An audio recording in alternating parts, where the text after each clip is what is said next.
I think that there's a big difference with livestock guardian dogs in terms of how you need to think about them, depending on your context and situation.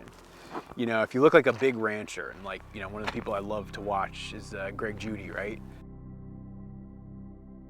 And he's just such a smart guy and knows so much about raising livestock and running his farm. But his farm context is wildly different than mine, right?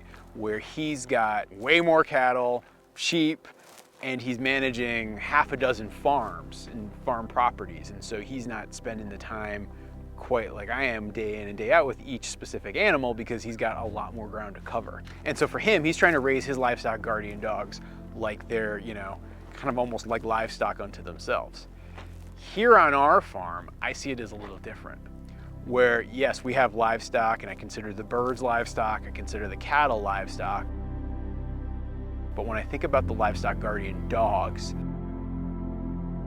and I think even about the barn cats, I see them as more like coworkers. And I don't treat any of them like house pets. They don't go in the house.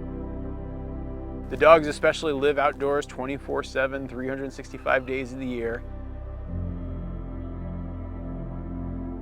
But I also give them more love and engagement than somebody like a Greg Judy would probably do with their dogs, because, you know, I feel like when you're in a farmstead context like we are, you do need that hybrid model where they have more human exposure and you build a deeper relationship with that animal. And even in the short couple of months that Abby had come to the farm, I was struggling because I built a really tight connection and bond with her.